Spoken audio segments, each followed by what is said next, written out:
Hello there, Eagles fans, and welcome back to our Eagles Therapy Podcast. My name is Basil. And I'm Baz. And we are coming at you Sunday, July 21st, 2024.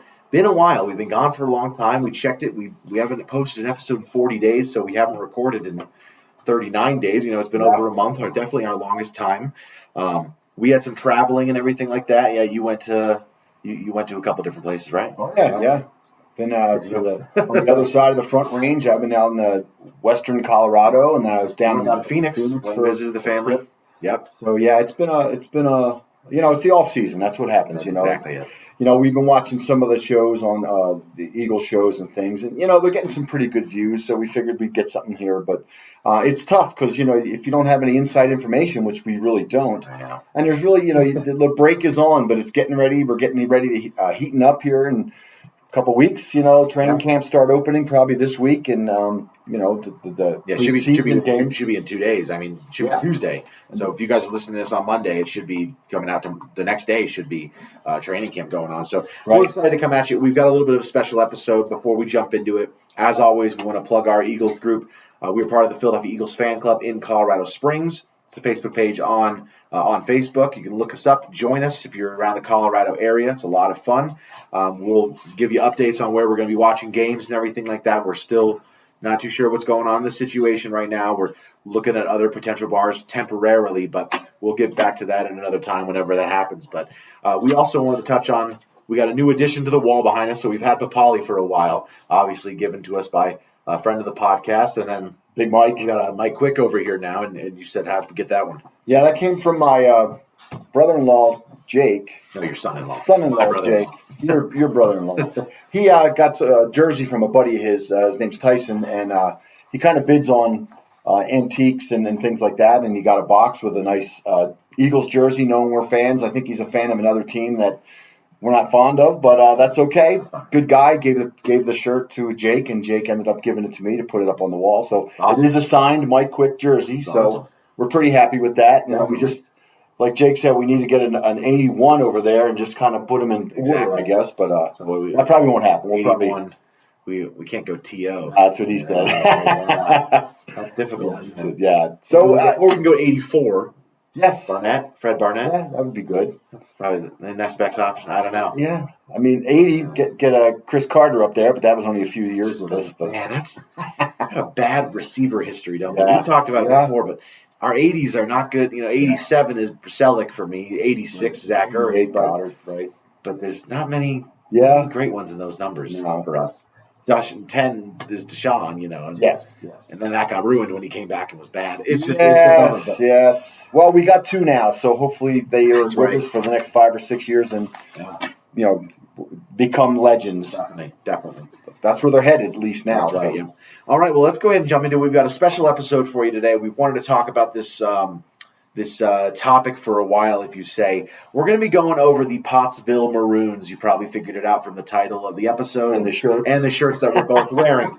So we're going to be talking about the Pottsville Maroons. Obviously, Pottsville, I'm sure you've heard of it if you're from the Philly area. If not, if you're not from the Philly area, Pottsville is a little town, northwest of Philly. Yes, up in the mountains. Up in the mountain area. As we call them, the mountains. Near Jim Thorpe and Summit Hill, where our family's from and everything like that. Coaldale and all that sort of area, kind of like 30 minutes away from there.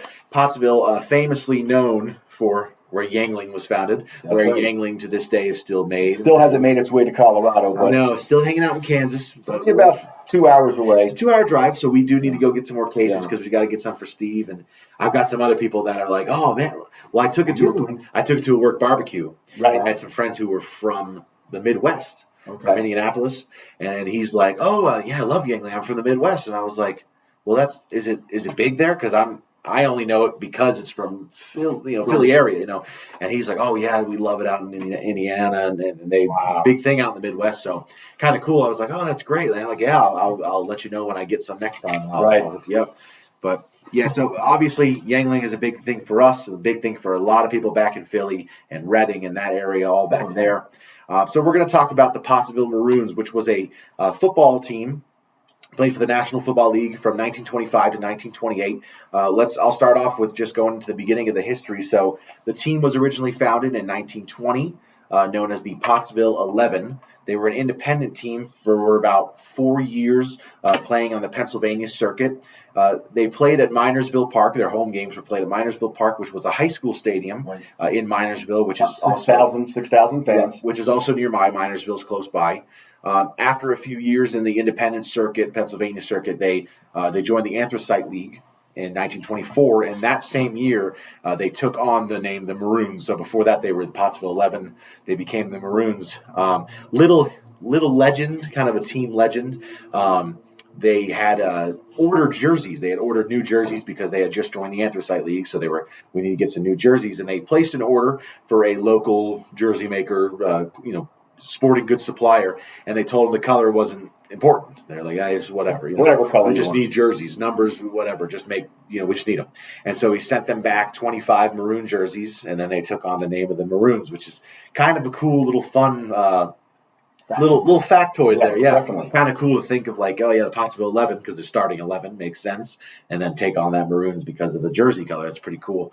Nice little history part there. But after that, in the Anthracite League, they won the championship that year. The best team in the Anthracite League. What were you got something to say? No. I'm just listening to what you got to say. Yeah, they were 6-0-1. They clinched the title over Coaldale, which is where my grandfather, my dad's dad, was in that area, in Coaldale. And after the Anthracite League, they challenged the two best teams in the NFL, the Cleveland Bulldogs and the Frankfurt Yellow Jackets. Obviously, I'm sure a lot of Philly fans know who the Frankfurt Yellow Jackets are. That's just a borough north of Philly. Yes, Frankfurt, Philadelphia. Kind of the first professional team in the Philadelphia area. That's right. Which we'll talk about them a little bit later too. But they claimed the Eastern Professional Championship. So neither team accepted the challenge. Of course. Why would you? Yeah. So they scheduled a team with the Rochester Jeffersons, who had not. They were a terrible team. They hadn't beaten an NFL team since 1921. They've been terrible. And they met in a season finale match, and Rochester beat Pottsville 10-7. So a little bit of a bad look on Pottsville because they won the championship of Anthracite. They challenged the champions of the NFL. They played the worst team that had not beat an NFL team in 3 years.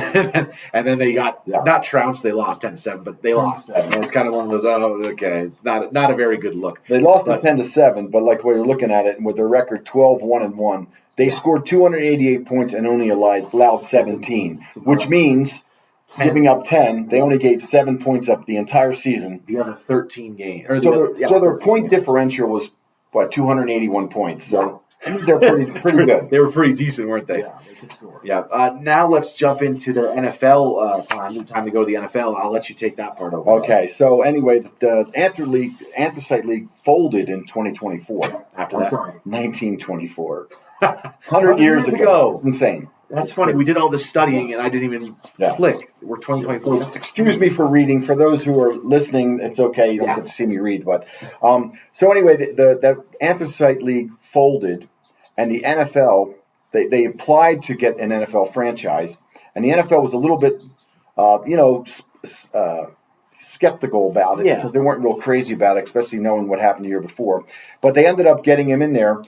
Because they figured they'd get another team near Frankfurt and maybe get a little competition going. Yep. And one of the big things was the blue laws. Now, some of you aren't familiar with the blue laws, but in those days, the blue law was in Philadelphia, you could not play football on Sunday. In Pennsylvania. It was like the Sunday laws, And I mean, they were across the country. They were still around. Even I have a little story on that. But so they figured, hey, we get a team up in Pottsville. They can go there on Sunday and play. So what they did is they would play Frankfurt on Saturday, and then the teams would travel to Pottsville and play on Sunday. Which is, it wasn't that far away, I'm guessing, by bus. But, that was one of the reasons they wanted the team to be in Pottsville, which is insane because you think about it. You're playing an NFL game 2 days in a row. And some say that that's one of the reasons why Pottsville was so good that first season because, they're playing the teams that just played the day before and then had to travel up to your city. You know what I mean? And I don't know if the elevation was a little higher, but, maybe a couple thousand feet. So maybe that might have had something to play with it. But so tell me a little bit about, I know we talked about the Maroons. They wanted their players to live in during this time, the Maroons insisted that their players lived in the Pottsville area. Back in the day, a lot of the NFL players lived a distance from their team, and they would only show up on game day, which, again, is crazy about it. Insane, I know. But with the coach, Gene Ralch, he insisted the players live in the city. So then he was able to do practices. And that's another reason why they think that, Pottsville was so good because they practice. They were able to practice. And in their first game, they won 28-0 over the Buffalo Bisons in their first game, which, right away it kind of caught and of course most of those teams were still in the Northeast. But, word got around that they were a pretty good team. But what the players used to do is if they weren't practicing, they were hanging around the local fire stations. They were drinking Yuengling. Yeah. They were playing cards or they're tossing footballs in the street, which makes even sense. more practice. Exactly. So it just made more of a team effort back in the day because when the team's guys just show up on game day, you're not much of a team. You don't know this player or know that player. So and if you think kind of changed the way they thought about playing, getting ready for the season. And thinking about this is 1925 that we're talking about, their first season in the NFL. They won their first NFL game 28-0, which even like nowadays, if a team won a game 28-0, that's like an expansion franchise. Well, no, just even right now in NFL, an NFL team tomorrow, the Eagles beat Washington 28-0. Even that would be like, oh yeah, they destroyed them 28-0. Like think about 1925, 28-0. Like they didn't score. They lost the game 10-7. Like they don't score that much. That's a huge game. Like that's a huge win. If they didn't really throw the ball much in those days, never either. So. It just makes you go. The scoring, you didn't put up a lot of points. Never, ever. Sorry, you keep on going. But okay, so anyway, they won that first game. But of course, a lot of people, they wondered if they were really that good because they were playing teams that just the day before played Frankfurt. And Frankfurt was actually a pretty good team. There's a little legend game where Red Grange was playing for the Bears at the time, or Chicago. I'm not sure if he was Chicago. The Bears. And the first play of the game, he got knocked out cold. And he eventually came back in the game, which that's another thing that they've changed. Yeah. He came back in the game to get knocked out again, and he ended up leaving the field saying that $500 is not worth it. It's just crazy because he was an amazing player. The team's only loss that year came as a 20-0 upset by the Frankfurt Yellow Jackets. So you think, okay, that kind of buries their chances of being a champion. Yes. Because in those days, they didn't have a championship game. It was just won by a record. Whoever had the best record. Kind of like in soccer over in the Premier League. Yes, true. But you get points per win. But anyway, how we're in the second meeting of the two teams, the Maroons beat Frankfurt 49-0. So they destroyed them. So that's huge. It is 49. I mean, they didn't throw it. You can't find any stats, so you can't exist. Scored the touchdowns in those games. But at that point in the season, Pottsville and the Chicago Cardinals, now the Arizona Cardinals, were the two top teams in the league having comparable records. And at the time, of course, I said they didn't have a championship game. You just went by record. So that's kind of where they ended up playing each other, and the Maroons won that game 21-7, so handsomely, thereby putting them ahead of the Cardinals in the championship race. Yeah. And so I'll let you go from there. Yeah, so here's where the controversy comes. The 1925 NFL championship controversy. Very famous NFL championship controversy, 1925, with the 25 season near its end. So the Maroon had the best record, and they had just beaten the Cardinals. They're 1-7. So it was like, they had the championship. Now, before the season ended, the Maroons, they were suspended.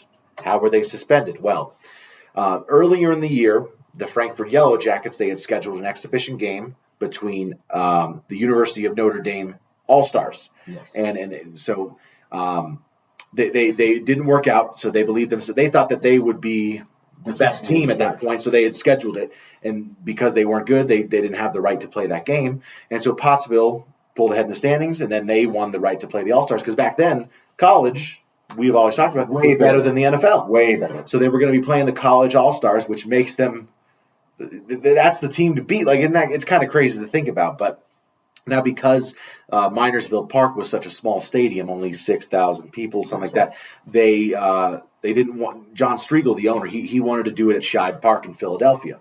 Now, the problem with this is that Philadelphia or Scheid Park was seen as part of Yellow Jackets' designated territory. Right, yes. Frankfurt's territory, and you couldn't embark on my territory. Yes. And so Frankfurt complained to the league, and Commissioner Carr, he issued warnings. He said, hey, don't go, Pottsville, don't go play in Pennsylvania because I'm going to suspend you guys. You can't do it. That's the other team's jurisdiction or territory. Not wanting to be held financially. Striegel, he wanted to make money for the team and everything like that. This is kind of what all of it was back then. If you look at it, it's all about making money. They didn't really have too much care about a championship because it wasn't the best record, Right. So it was all about making money and how do we continue to make money for these guys to play and everything like that. Keep the league in business. Keep the league in business. So he went ahead and played the game. And he did claim later that he received permission from the NFL by telephone. However, he gave some inconsistent, different responses on who he spoke to and what official gave him the go-ahead. The Maroons ended up winning the game 9-7, and it was considered a huge win for professional football because, again, the college all-stars, Notre Dame was better than the NFL. The match only attracted about 8,000 fans, so it was seen as a financial letdown. It wasn't very good. It's not what they expected. I think he wanted to pull in 25,000 people. Something like that, yeah. And then Carr, the commissioner of the league, he suspended Pottsville, removed him from the NFL, and it prevented them from finishing their schedule. Now, meanwhile, on the other side of it, Chicago Cardinals owner, Chris O'Brien, he scheduled 2 games, put them together, against the Hammond Pros and the Milwaukee Badgers.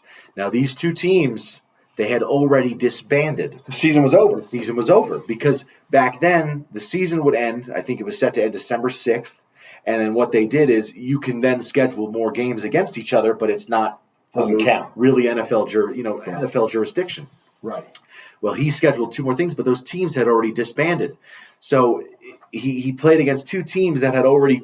Oh, we're done. We're done. Went home, back to work. Home, So the big scandal of that part, we don't have to get into that whole scandal. But one of the 2 teams they played, the Milwaukee Badgers, they didn't have enough players to bring back because they had all gone home.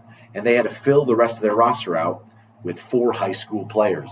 So the Chicago Cardinals, they played 2 teams that were disbanded, beat them both, and one of those teams were using high school players. Right, and the games were 2 days apart. They played on a Thursday and a Saturday. Yep. And which was against league rules. You cannot have high school players on there. However, they weren't suspended for playing high school players, and the Chicago Cardinals were not suspended for playing a team that had high school players on it. So, with Pottsville out of the league, suspended, the Cardinals had the best record, and they were awarded the championship. Now, good part on Chris O'Brien, the owner, he refused to accept the title. Good on him. Right. Afterward, the league actually never officially awarded it until a few years later, about 7 years later, when they were under new ownership.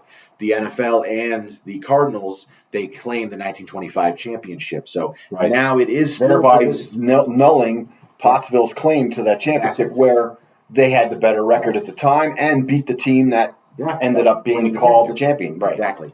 So the Cardinals still to this day, the Arizona Cardinals, they hold that NFL championship along with one other in 1947. Correct. So they have the 1925 and the 1947 championships. And a lot of people believe because of this 1925 controversy, shenanigan, they believe that franchise is cursed, which I say good because we don't like the Cardinals.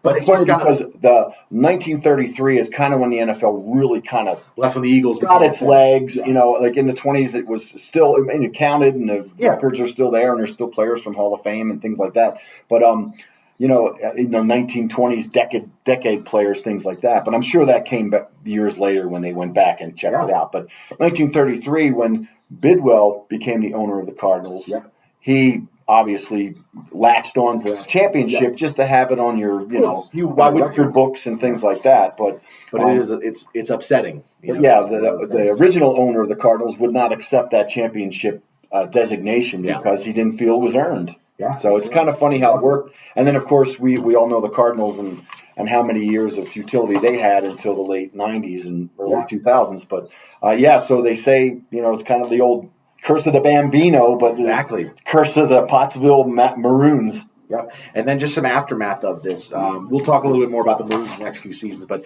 I want to jump to this part. The city of Pottsville still claims this world championship, and that's really cool. They have pictures of it in some of their high schools in Pottsville and area and some of their museums and everything like that. And world championship, it's displayed in a lot of locker rooms, and there was a bar named after the team at one point, closed in 2021. But a lot of people still embrace it, and the headquarters is still like the memorial committee.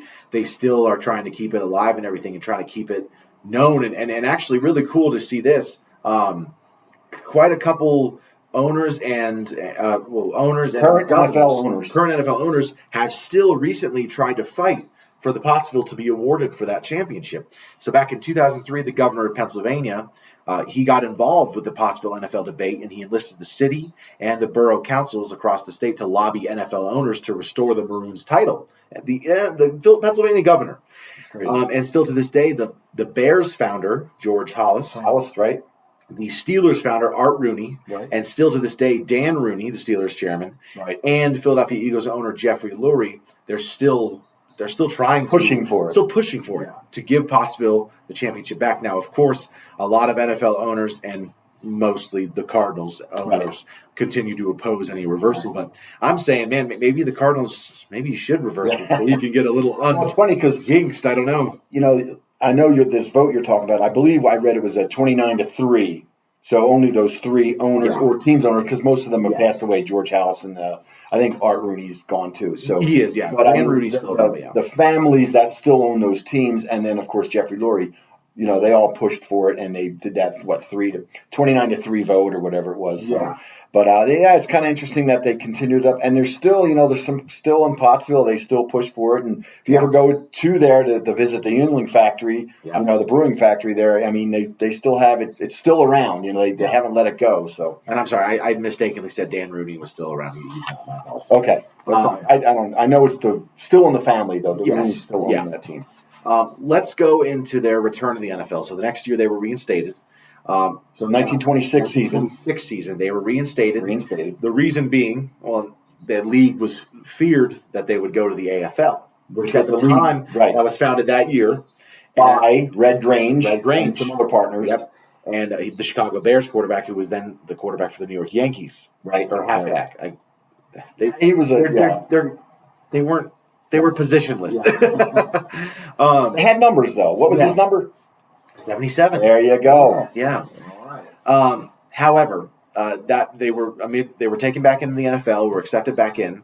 They did have a pretty good season. They went, I believe, 10-2-1, but they finished third in the standings. Ironically, behind the Frankfurt Yellow Jackets, who won the championship that year, and the second team, the Chicago Cardinals. So wow.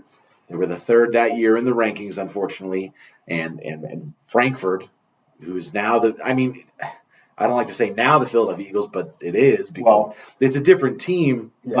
But like we said, in 1931, Frankfurt relinquished the team back to the NFL. They didn't just fold. They said, okay, we're not going to go anymore. Here, you take it back, because they only had so many teams. Financially, they had a struggle, so they could only keep it at 12 or 14 or how many teams they had at the time, because teams dropped out and came on. And this is the early days of the NFL, folks. And, they were just trying to get it on its feet. And financially, it wasn't easy, because one of the things that we were reading about the Maroons is when they, in the 25 season, they recruited several big-time college players. Yes. And that's how they became such a good team. A few of the names were Army great Walter French, and Jack Ernst. He was a quarterback from Lafayette College. Another Army recruit, and Eddie Doyle, later served in World War II and was the first American killed in the landing of North Africa. So we thought that was a pretty interesting fact. Topping this collection, of course, was the star Charlie Berry, and this is possibly the best athlete on the team. After a spectacular athletic career at Lafayette College, apparently that's the college that they used to draw from. Yeah. He signed both a professional baseball and a pro football contract. However, this strong talent was expensive and difficult to make up, even with sellout crowds at Little Minersfield Park, which kind of amazed us. The 6,000 seat. We were wondering, well, how many people are going to these games? And they had a lot of sellouts. So, you got to think about it. This is the early days of the NFL. So we NFL crazy fans need to really thank the city of Pottsville for supporting the NFL and getting it on its feet.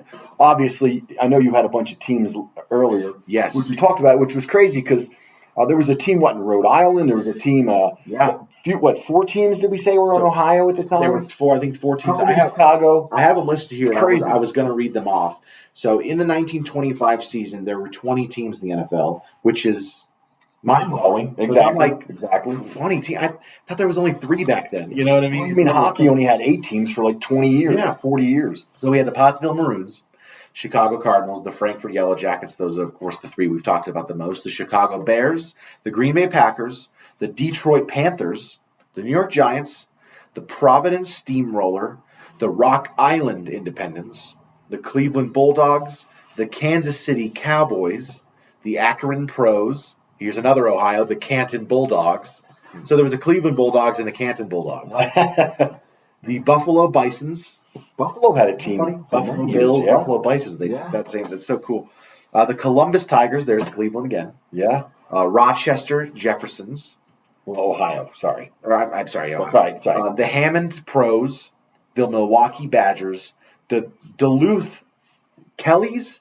And the Dayton Triangles. Now, I'm sure a lot of people have heard the Dayton Triangles. That's another joke of everything. People talk about that name a lot. But still, it's pretty crazy to think there was 20 teams back in 1920. Did they have an LA team? Did you say there was an LA team too? I think that was a different season. Right? Okay. I was going to say, because, even to travel to Kansas City in those days had to take 3 days by train, or I don't know, 2 days by train or bus or whatever they took. Yeah, absolutely.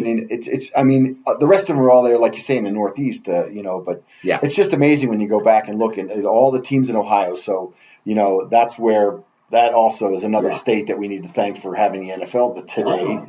Of course, Pennsylvania. That's why Canton is Canton. Exactly. It's in Canton. And people wonder why. That's why. Because that's the birthplace, pretty much, of the NFL, along with Pottsville. Yeah, Pennsylvania. So we have a lot to give thanks to the Pottsville people. You're right. It's exciting. It's supporting them. The next few years, the Maroons did go down in declined in field performance. 1927, they were 5-8. 1928, they were 2-8. They kind of went down, spiraled. I feel like maybe the championship suspension might have had something to do with that. I don't know. People lose interest. They were still 10-2 the next year, but then they just kind of went down. They did lose a lot of stars, and people were getting older. And back then, how long did you play in the NFL? True. I don't know. We'd have to look at some of the ages and everything. And I'm sure the money wasn't there. Look at Red Grange, one of the best players in the league, was only making $500. Yeah. Of course, $500 was lots of money then. True, yeah. But it just seemed like it just didn't work out for very long. They did end up folding, but not so much folding, but they moved over to New England and became the Boston Bulldogs, another Bulldogs team. Isn't that funny? We won't talk about them because I don't care about Boston. So, but it's still cool because this is one of those things that you find out about and you read about and you go like, wow, before the Eagles, a team in Philadelphia, there was a team in Pottsville. That's crazy to think about. Philadelphia is one of the 5 biggest cities in America, 6 biggest cities. Pottsville's nothing. You know what I mean? It's just so incredible to think about. And you also think about all the traveling, like you said. Pottsville had to go to Kansas City to play the Kansas City Cowboys, or they had to go there. That. And some players they just go for the game. They don't practice. They don't practice all week. They just show up on game day and. Okay, who's quarterback today? I'm just going to hand the ball to him and get in the way of that. Push him that way. They didn't have plays, Yeah, they did. Left run, yes. You know what I mean? It's true. It's just kind of like your 8th grade football teams. Exactly. It's one of those things. And the gap 1, 3, and 5, and 2, 4, and 6. R34 belly, and you just keep running on it. That's right. Wow, we got 4 yards on that play. Let's do that one again. As far as the 1928 season, I did want to touch on this. In the 1928 season, their worst season, they did have 3 Hall of Famers on their team. Johnny Blood McNally, who is a pretty famous player, won 4 championships as a halfback with Lombardi on Green Bay. He won 4 NFL championships with that team. Did I say Lombardi or was it Lombardi? Okay. Yeah. I get those names mixed up. Lombardi and Lambeau. I don't know why. What year was that, though? He won championships in 29, 31. Let me see. I have them here. 29, 30, 31, and 36. And he was the coach? No. He was a player. Johnny Blood McNally. You said who was the coach of the team? Wasn't it Lombardi? I don't know.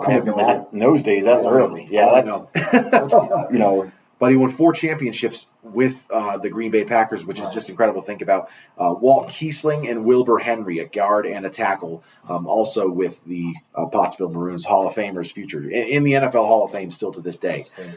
It's just so interesting to think about these teams that we didn't know existed. That we should probably look into every one of these guys. The New York Steamroller, Rochester Steamroller, stuff like that. That's just so incredible. I'm sure a lot of the coaches had to be college coaches or former players that played for 2 years in the NFL and became coaches down the road. But yeah, definitely. So all in all, what we wanted to do this is to raise kind of awareness to it. We loved the city of Pottsville when we visited. We had a great time. We can't wait to go back. Yeah, and we want to kind of go. We want to go to the the Pottsville Maroons headquarters, and kind of, there's still like a memorial. It's got to have something. Yeah, there is, and it's just like I want to go to that and see it because we didn't know about this when we went last time. We all we knew was Yangling, which of course we'll go for the Yangling again. Yes, but we wanted to go. We want to go see this because this is just so cool. And another really cool thing that it's out there in the 1928 season when they disbanded. The players, they were given a small football made of anthracite coal, kind of a memento, thing for them to keep, to remind them of their roots in the anthracite league and the coal in that area, all the coal. What they call the anthracite coal charm. Yeah, so it's probably a little thing. Exactly. Yeah, there it is. Yeah, we can put a picture up. That's cool. It's just so cool to think about, man. It's such an interesting thing, but. All in all, they should have a championship. That's right. We want to raise awareness to this to get them that championship back. That's kind of our mission. Congressman. Yes. Write the NFL commissioner. Go to Roger Goodell. Let's get this championship. We'll be sponsoring a march in a few weeks. No, it'd be really cool though. It's so interesting. You can buy your shirts online. You can look them up. I think we bought ours on eBay, but you can get them on the. I forgot. IBM Sports. Yeah, there's some different places. Yeah, Shibe Sports. That's it. Shibe Sports gears and everything like that. So get your shirt and if this gives you proudly. If you walk away with anything, as an Eagles fan, you can walk away just with a renewed disliking towards the Arizona Cardinals. True. If you already didn't like them, now you can like them. You can dislike them even more. And we did say the Frankfurt Yellow Jacks folded in 31. Yeah, but they were bought. And became in 33, yeah, and it was the same. I don't know if it was the organization or whatever they bought, but they bought it for what did we say, $1,500 or something? I think it was $1,500. So I don't know if that. No, that was 24. So, but in 33, they're essentially the Frankfurt franchise. I don't know how that worked. Yeah. Maybe the territory rights. So I mean, we could add another championship for the Eagles there in the 1926 or season. And we'll take it. I've gone through this before. He's heard my rant 1,000 times. Yes. I'm not a fan of franchises taking their championships when they leave. Yes, I can't stand that. It just doesn't make sense. They should stay in the city that they belong to. A city. Yes. And that's like the Philadelphia Warriors, who are now the Golden State Warriors, and the Philadelphia Athletics, who are now the Oakland Athletics. Right. Those teams won championships. Oakland A's, sorry. Yes, that's right. Those teams won championships in our city, and now they hang the banners in the 1910 World Series champions. 1976, the Philadelphia Warriors. I think it's 1967, maybe 67. And I'm just like, well, that's that city. That doesn't belong to Golden State. That you can't do that. And that's how I feel about. I know when the Colts left, right? The Baltimore Colts went to Indianapolis. Yeah. Those stayed in Baltimore. You have to. But that was one of the things that was negotiated. Really? They said we're keeping the name here. We're keeping this.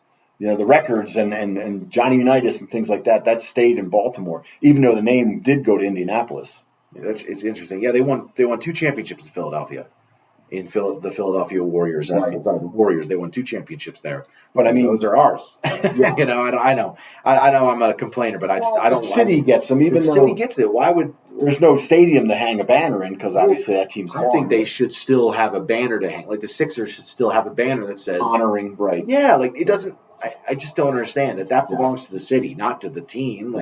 Doesn't make sense. I'm with you. Who supports the team? Yeah. The city. Especially the way they move teams. I mean, it hasn't happened. As much as they used to, yeah. But it's been a while. But I mean, that's like you say, you lose that identity of that team. Yeah. Obviously, some of the people are still around for the Golden State stuff. The Warriors, they were fans and went to the old basketball arena downtown Philly somewhere. Like that. They're building another one now, actually, but we don't have to get into all that sort of stuff. But you got anything else you'd like to say? Not really. I think I went through my notable players. That was just one of the things. I do have one more thing I do want to say, and this was a quote from Red Grange, Pro Football Hall of Famer with the New York Yankees and Chicago Bears in 1954. He said, "The Pottsville Maroons were the most ferocious and most respected players I have ever faced. I always believed the Maroons won the NFL championship in 1925, but were robbed of the honor." That's all I have to say. Let's end on that. We'll say our goodbyes. We appreciate you tuning in. If you like our Eagles Therapy podcast, do us a favor, rate and subscribe wherever you're listening to your podcast. Please like and comment down below and subscribe. Let us know what you're thinking. Let us know how you feel about this. Should the Pottsville Maroons have the championship? Should they not? You're wrong if you think they shouldn't, but that's okay. We'll have a nice little debate in the comments section. You can follow us on Facebook. But other than that, for all of us here at Our Eagles Therapy Podcast, my name is Basil. And I'm Baz. Go Birds. Fly, Eagles, fly. And go Maroons!